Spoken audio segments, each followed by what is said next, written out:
질문에 답을 얻고 고민도 해소하는 목사님 이게 궁금해요 시간입니다. 이거 안 하면 저희 막내딸이 굉장히 서운해하더라고요. 그래서 강목사님, 네. 강목사님 보통 스트레스 해소를 어떤 방식으로 하십니까? 약간 저는 스트레스 해소를 잘 못하는 것 같아요. 근데 뭐 산책도 하고요. 네. 뭐 운동도 잘 안 하고 책 읽기도 하고 네. 예, 그런 가족들과 함께 보내는 시간으로 풀곤 합니다. 그러시군요. 네. 그럼 뭐 영화 같은 것도 보시고 TV 같은 것도 보시고 네, 그러시고. 영화도 보고 TV도 보고. 그러시군요. 목사님도 스트레스 받긴 하시네요. 그죠? 그럼요. 예, 저도 스트레스 받죠. 예. 근데 그런 것들을 하면 좀 해소가 되십니까? 예, 스트레스 해소가 되는 면이 있는 것 같아요. 그러시군요. 사실 적지 않은 성도님들이, 그리스도인들이 이런 어떤 즐길 수 있는 여러 오락적인 일들을 통해서 이런 스트레스를 해소하시려고 하는 것 같아요. 뭐 예를 들면 유튜브 요새 많이 시청하시잖아요. 네. 넷플릭스, 영화 채널, 그 다음에 뭐 컴퓨터 게임, 비디오 게임, 뭐 이런 외에도 여러 가지 이제 취미 활동들을 하시는데 고민들이 좀 있으신 것 같아요. 예를 들면 그런 것들을 충분히 즐기시면서도 어디까지가 적당히 믿는 자들이 즐길 수 있는 수준인가라는 네, 고민이요. 맞습니다. 들어보셨습니까? 네, 그래서 그런 네. 균형점을 찾으려고 굉장히 노력들을 많이 하시는 것 같고요. 네. 근데 사실 오락적인 즐거움을 추구한다라는 것들이 음. 우리들의 뭐 스트레스를 해소한다든지 하는 좋은 영향력을 끼치기도 하지만 그러나 이것이 잘못 사용되거나 오용되면은 남용되면은 오히려 좋지 않은 영향력을 미칠 수도 있으니까 그런 균형점을 찾는 건 중요한 문제라 생각합니다. 그렇습니다. 그래서 저희들이 오늘 여러분들을 위해서 아주 지극히 실제적이고 현실적인 고민이 될 법한 주제를 다뤄보려고 합니다. 굳이 오늘 내용에 좀 이름을 붙이자면 목사님 어디까지 즐거워할 수 있을까요? 이렇게 좀 붙여볼 수 있을까요? 네. 목사님 어디까지 즐기면 될까요? 이게 부제가 되겠습니다. 네. 그래서 이게 즐거움에 대한 이야기라 가볍게 들릴 수도 있겠지만 사실은 우리 개인의 삶뿐만 아니라 가정과 또 직장, 교회에서 매우 현실적으로 맞부딪히게 되는 그런 문제라고 생각해서 참 좋은 질문인 것 같습니다. 네, 맞습니다. 요새 그 팬데믹 상황 때문에 각 가정마다 있는 이슈들을 좀 제가 들어보면은 이런 경우들이 많다고 그래요. 자녀들이 컴퓨터 게임이나 비디오 게임에 이제 부모들은 걱정하시는 거죠. 너무 그렇죠. 많이 하는 것 아닌가. 예, 그것 때문에 이제 갈등이 되는데 맞습니다. 자 이렇게 들여다보면은 궁극적으로 갈등의 원인은 그런 것 같아요. 자녀들이 생각하는 적당한 수준과 네, 엄마 아빠가 생각하는 적당한 수준의 그 간극이 너무 크다 보니까 네, 갈등이 되는 것 같아요. 맞습니다. 네. 아무래도 아이들은 원하는 걸 막 이렇게 하려고 하고 부모님들은 좀 보수적으로 접근하실 거 아니에요. 네, 맞습니다. 그러니까 갈등이 되는데 이게 참 주제가 좋은 것 같아요. 네. 네. 근데 사실 부모님들도 자녀들에게는 보수적으로 이렇게 게임을 규제하고 못하게 하는 부분들도 있긴 하지만 네. 이제 본인들은 이제 유튜브를 본다든지 드라마를 본다든지 그렇죠. 뭐 하는 그런 부분들을 할 때 이 네. 적당한 수준을 어느 정도로 정하고 하는지 본인들은 어떻게 정하고 있는지 자녀들에게는 어떻게 보여지는지 하는 것도 이게 생각해 봐야 될 문제라는 생각이 들어요. 맞아요. 어린 애들한테 니네 빨리 자야 돼. 내일 밝은 정신으로 공부할 수 있으니까 해놓고 엄마는 밤새 드라마 보고 아침에 늦게 이런 건 좀 말이 안 맞잖아요. 네, 그렇죠. 네. 예. 그냥 참 적당한 수준이 중요한 것 같은데 취미 활동도 거기에도 좀 해당되는 것 같아요. 뭐 예를 들면 낚시 네. 사람들이 많이 좋아하시잖아요. 맞습니다. 목사님도 낚시 좋아하세요? 좋아한다라기보다는 배워가고 있습니다. 그러시군요. 예. 그러니까 어떤 분들은 진짜 낚시 좋아하시고 골프 좋아하시고 다 하는데 중요한 거는 너무 지나치다 보니까 막 3박 4일 어디 혼자 떠나시고 맞습니다. 연락도 안 되고 두절되고 이러니까 오히려 갈등 요소가 생기는 것 같거든요. 네, 맞습니다. 그런데 참 이것도 낚시가 나쁜 게 아닌데 분명히 골프가 나쁜 게 아닌데 이게 가정에 갈등이 생기면 고민할 이슈가 되는 것 같아요. 예, 맞습니다. 네. 그래서 이런 것들을 계속 추구하다 보면 또 중독에 빠질 수도 있는 부분들이어서요. 네. 이게 전혀 가볍지 않은 문제라는 것을 우리가 생각하면서 오늘 이야기를 나눠봤으면 좋겠습니다. 네. 그래서 저희가 이거를 다 다루기에는 저희 정해진 시간 안에 좀 힘드니까 오늘은 한 2가지 정도만 다뤄보면 좋을 것 같아요.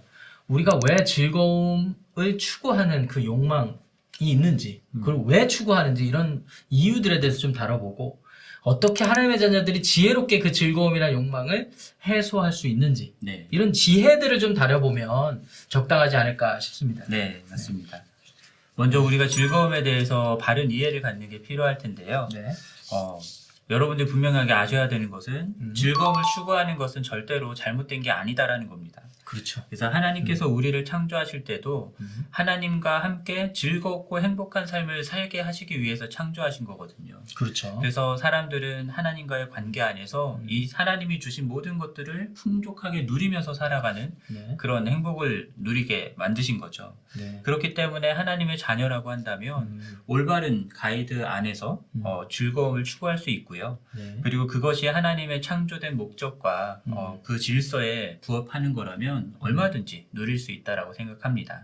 동의합니다. 그래서 사도 바울도 이런 말 했잖아요. 모든 것이 가하나 유익한 게 아니고 네, 또는 모든 것이 가하나 모든 것이 덕이 되는 것은 또 아니다. 네, 이런 말씀을 하셨잖아요. 그러니까 모든 것이 하나님의 영광을 나타내는 데 있는 것이지 어떤 행위에 있는 게 아니라고 얘기를 했는데 이 말씀에서 저희가 좀 이렇게 캐치해야 되는 부분이 있다면은 이 그리스도 안에서 우리가 자유를 누리게 됐다라는 거. 참 이거는 감사한 것 같아요. 네네. 그래서 여기에 뭐 죄책감 가질 필요는 없으신 것 같아요. 누릴 만큼 감사한 마음으로 누리면 되겠다. 네. 저는 이런 생각입니다. 맞습니다. 그런데 네. 문제는 그게 다가 아니라는 거죠. 그렇죠. 사실 시대가 변하면서 애매모호한 지점들이 많이 생기죠. 네, 오히려 차라리 엄마 아빠가 이거는 하지 마, 저거는 해 이렇게 해주면은 단순하게 편할 텐데 네, 자유 속에서 뭔가 중심 잡는다는 게 참 어려운 거예요. 예, 맞습니다. 그래서 네. 바르게 즐거움을 추구하는 데에는 그것을 분별하는 지혜와 절제가 필요한 부분인 것 같아요. 네. 그래서 지금은 지혜와 절제를 분별하는 몇 가지 점검 질문들을 저희가 한번 좀 소개를 해보면 좋을 것 같아요. 네. 네, 그러면 그것들을 여러분들이 한번 질문해 보시고 스스로가 하나님 앞에서 한번 자신의 삶을 분별하시면 되겠습니다. 네. 어떤 질문이 있을까요, 목사님? 먼저 이런 것들을 생각해 봤으면 좋겠는데요. 네. 내가 왜 오락을 통해서 즐거움을 얻고자 할까 하는 질문을 던져보는 게 필요할 것 같습니다. 이런 질문은 진짜 뼈 때리는 질문 네. 같아요. 그러니까 단순히 어떤 행위를 어떤 재밌는 것들을 하면서 즐거움을 얻고자 네. 하는 것도 있기는 하지만 많은 경우 생각을 해보면요. 네. 우리 마음속에 뭔가가 공허한 거죠. 그렇죠. 그리고 네. 외로움도 느끼고요. 네. 그리고 마음에 있는 상처 이런 부분들이 우리가 원하지 않아도 그런 부분들을 커버하기 위해서 채워주기 위해서 뭔가를 계속 추구하게 만든다라는 것들을 우리가 한번 생각해 봐야 될 것 같아요. 예, 맞습니다. 그래서 만약 이런 분들은 이런 공허함이나 외로움이나 상처가 있는 분들 이런 분들은 오락이 아니어도요 또 다른 방법들로 자기 자신을 채우고자 하는 것들이 분명히 있을 겁니다. 그러니까 뭐 예를 들면 워커홀릭. 예, 그게 뭐 일이 일 될 수도 중독자. 있고요. 맞습니다. 근데 겉으로 보면 일 열심히 하네, 예. 열정적인 애라고 할 수 있지만 그렇죠. 자신의 공허함을 채우기 위해서 일로도 그렇게 예. 중독된다고 뭐 하니까. 술이 될 수도 있고요. 그렇죠. 어떤 분들은 네. 친밀함에 대한 그 갈급함 때문에 성적인 것들을 추구하는 사람들도 있고요. 그렇죠. 예, 다양한 것들이 나올 수 있을 것 같습니다. 그렇습니다. 그러니까 결국은 이게 어떤 행위를 하냐 안 하냐의 문제가 아니라 마음의 문제라는 네. 사실을 점검해 네, 봐야 될 것 맞습니다. 같아요. 네. 그리고 동물과 관련된 비유라서 이런 말씀을 드리는 게 어떨지 모르지만 먼저 양해를 구하면서요. 네. 이런 실험이 있었대요. 중독과 관련된 실험인데요. 네. 쥐 한 마리를 우리에다 넣어놓고 음. 그리고 물을 주는데 하나는 깨끗한 생수를 주고 다른 하나는 마약이 든 물을 주는 겁니다. 근데 우리 안에 들어있는 한 마리 딱 넣어놓고 있을 때는 100% 마약 든 물을 먹는다고 해요. 그래서 마약 그래요? 중독이 된다고 합니다. 혼자 있을 때. 예, 혼자 있을 때는. 어. 근데 그런 실험 환경에 대해서 의문을 가졌던 또 다른 심리학자가 이제 쥐들이 한 마리가 아니라 여러 마리를 이렇게 재밌게 놀 수 있는 환경들, 일할 수 있는 환경들, 그리고 관계를 맺을 수 있는 환경들을 마련해주고 똑같이 이 두 종류의 물을 줬다고 해요. 네. 근데 그런 환경 속에서는 이 아무도 마약 든 물을 먹지 않았다라고 하더라고요. 예. 그러니까 한마디로 쥐가 할 일 없을 때는 더 그렇게 된다는 예, 말씀이. 그러니까는 자기가 삶을 살아가는 데 있어서 의미 있는 어떤 일들, 목적들을 추구한다거나 그리고 좋은 관계 속에서 살아갈 때에는 굳이 마약과 같은 것들, 어떤 술이나 뭐 이런 것들로 자기의 그런 외로움을 채우거나 할 필요가 없는 거죠. 그렇죠. 근데 그런 것들이 제대로 되지 않는 어떤 결핍들이 생기면 사람들 마음속에 그런 것들을 채우고자 하는 욕망들이 생겨서 이제 자기도 원치 않는 그런 것들을 안 좋은 것들인 줄 알면서도 계속 그런 즐거움을 찾아서 헤매는 일들이 생긴다라는 겁니다. 비록 G 얘기인데 네. 좀 이렇게 와닿는 부분이 있네요. 네. 그럼 관련돼 가지고 이런 질문도 좀 여러분들에게 도움이 될 것 같아요. 그러니까 여러분들이 뭐든지 즐기셔도 좋은데 한번 스스로 질문해 보는 거죠. 내가 얼마나 많은 시간을 이 일에 투자하고 있는지. 아까 제가 말씀드렸던 낚시도 포함되고 뭐 심지어 뭐 아까 성적인 부분 말씀하셨으니까 성관계에 대한 생각이나 행위에 대한 모든 것들, 게임, TV 이런 것들이요. 이게 습관과 관련돼 있지 않습니까? 네, 근데 이 습관이라는 것이 어떤 그 자신의 삶의 목적을 드러내는 외적 수단이 될 수 있거든요. 아까 주의 얘기하셔서 제가 이런 생각이 든 건데, 그러니까 그 어떤 자기의 삶의 목적에 대해서 모호하신 분들일수록 이런 도피하고 싶은 즐거움을 추구하기 쉽지 않을까라는 네. 생각도 들고요. 그렇기 때문에 오히려 삶의 목적을 분명히 이해하는 분들이 그 삶의 목적을 기능하기 위해서 더 집중하시게 될 거고, 그러다 보면은 자연스럽게 다른 데서 오는 즐거움들을 추구하기보다는 그 목적에 좀 더 집중하게 되지 않을까 네. 이런 생각이 들어요. 네. 사실은 그렇거든요. 옛날에는 말씀 한 구절 한 구절 곱씹으면서 묵상하는 시간이 더 많았고, 또 신앙 서적을 비롯한 여러 가지 책들을 이렇게 읽으면서 생각하고 사색하는 시간들이 많았던 반면에 네. 현대, 저만 해도 지금 제 얘기하는 걸 수도 네. 있어요. 그러니까 현대에는 그 외적인 오락적인 요소들의 즐거움이 더 많아지니까. 그렇죠. 옛날에는 뭐 조선시대 자치기하고 뭐 윷놀이하고 이런 정도라면은 요새는 그거에 뭐 훨씬 많은 즐거움이 있으니까 상대적으로 과거보다는 생각하고 사색하고 이런 것들이 많이 떨어지는 걸 볼 때 이게 습관처럼 오히려 이제 멀리하게 되는 걸 볼 때 이게 심각한 일이 될 수도 있겠구나 싶거든요. 네, 맞습니다. 그래서 여러분들의 습관을 한번 점검해 보시는 것도 좋은 질문이 될 것 같습니다. 네. 네. 그리고 아까 서두에 그 하나님의 창조 목적과 질서 안에서 우리들이 즐거움을 추구한다라고 했었는데요. 네. 그래서 하나님의 자녀라면 하나님을 영화롭게 하는 것들이 삶의 목적이어야 되지 않겠습니까? 그렇죠. 그래서 우리가 삶의 모든 일상들이 네. 그 하나님을 영화롭게 하는 것에 대해서 네. 한번 생각해 보는 것도 좋은 가이드가 될 수 있다라는 생각을 해보게 됩니다. 네. 그러니까 우리의 삶의 목적과 방향이 하나님을 드러내고 있는가? 네. 이게 참 굉장히 중요한데 그냥 단순히 저희가 도덕적이고 윤리적인 얘기를 하는 건 아니잖아요. 그렇죠. 사실은. 그렇지는 않습니다. 예. 그러니까 근데 참 애매해져요. 하나님을 영화롭게? 예. 내 삶이 하나님을 영화롭게? 이것 좀 설명을 좀 더 해주셔야 될 것 예. 같아요. 그러니까 하나님을 영화롭게 한다라고 해서 저희가 맨날 기도하고 그렇죠. 예배드리고 막 이런 그런 것들을 말씀드리는 게 아니라 사실은 예수님도 말씀하셨던 것처럼 하나님께서 우리에게 주신 계명을 단 두 가지로 요약하면 하나님을 사랑하고 이웃을 사랑하는 것이라고 하셨잖아요. 그렇죠. 저는 이것이 결국은 관계적인 거라고 생각을 하거든요. 동의합니다. 그래서 하나님과의 사랑의 관계를 잘 유지하는 거, 네. 그리고 또 이웃과의 사랑의 관계를 잘 유지하는 거. 네. 여기 이웃 속에는 가족도 내 가족들도 포함되겠죠? 포함되고 내 주변에 있는 이웃들도 다 포함되는 거겠죠. 네. 예, 그래서 그렇게 생각을 한다면은 네. 오히려 내가 오락을 즐긴다고 할 때에 네. 내가 오락 즐기는 것 때문에 내 옆에 있는 사람이 걸리적거려서 이게 멀리하고 싶어진다 하면은 사실은 이 오락을 즐기는 거가 하나님께 영화롭게 되는 게 아닌 거죠.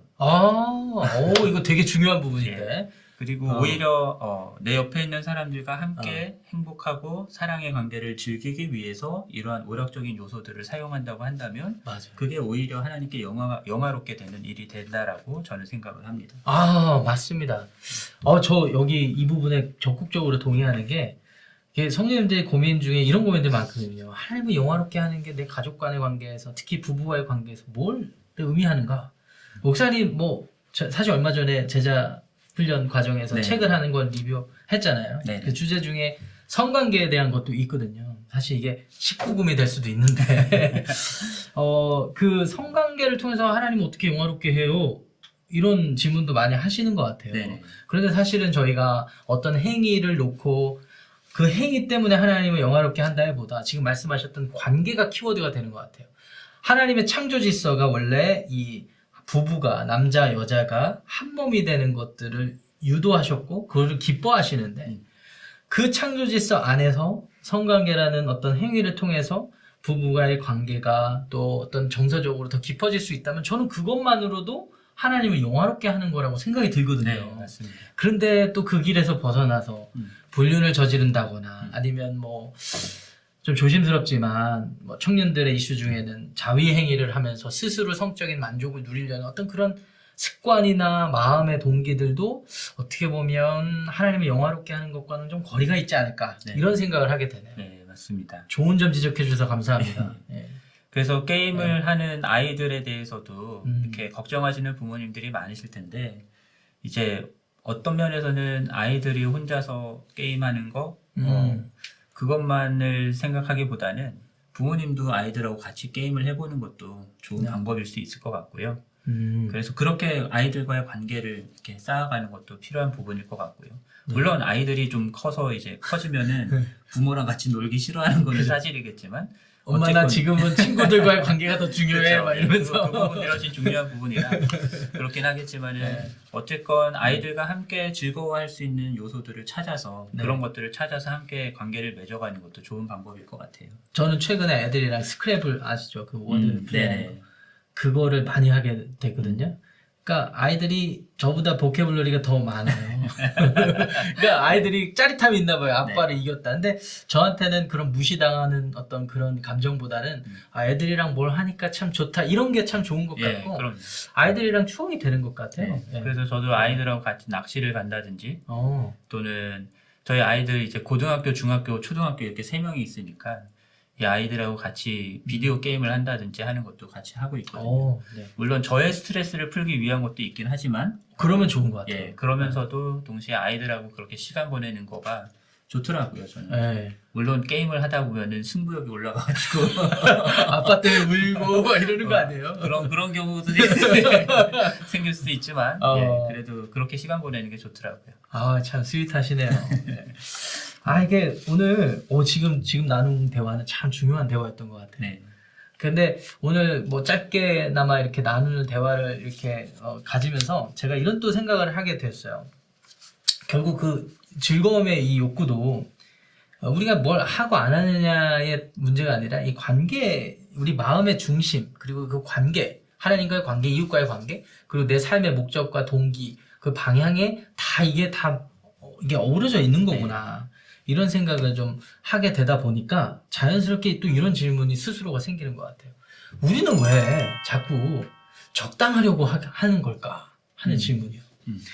그러니까 자꾸 적당하려고 하는 분 중에는 물론 순수하게 내가 하나님 앞에서 더 순결하고 싶고 정결하고 싶고 하나님께 헌신하고 싶은데 그래서 이게 고민입니다라고 하시는 분이 물론 계시지만 또 간혹가다 이런 분들이 계실 것 같아요. 하나님과의 관계나 이런 것들은 전혀 관심도 없고 그냥 나를 방어하고 지키기 위한 거 있잖아요.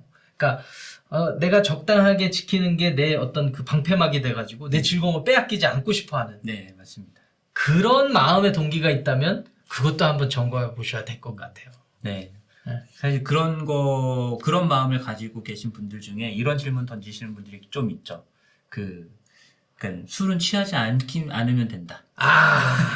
술 마실 때 취하지만 않으면 되는 거 아니야? 라고 네. 그러니까 성경 속에서 계속 술을 마셔도 괜찮다라고 하는 증거들을 찾으시려고 하시는 분들이 계신데 맞아요. 그러니까는 술을 마시고 안 마시고의 문제를 떠나서 그 마음의 중심에 어떤 마음이 있냐라고 생각을 해보면 네. 나는 이거를 꼭 즐기고 싶다라고 하는 욕망을 지키려고 하는 게 있다라는 거죠. 그게 앞서면 예. 사실 점검해 볼 필요가 예, 있겠죠. 맞습니다. 예. 차라리 FDA나 CDC 이런 데서 그 어떤 기준을 딱 주면은 네. 그죠? 좋을 것 같긴 한데. 네. 아니 저도 그런 이야기 많이 들었어요. 술 얘기가 나와서 말인데 저는 그 일터에서 제가 이 자리에 참석을 못하면 전도의 동기 그 끈을 놓아버리게 되니까 전도 때문에 제가 이렇게 하게 됩니다. 저 안 마신다는 것 때문에 시험거리를 주면 안 되잖아요. 라는 분들이 계시는데 물론 순수하게 그렇게 고민하신 분도 있지만 되게 어떤 때는 스스로 말을 하면서도 궁색해 보이는 그런 때가 좀 있거든요. 네.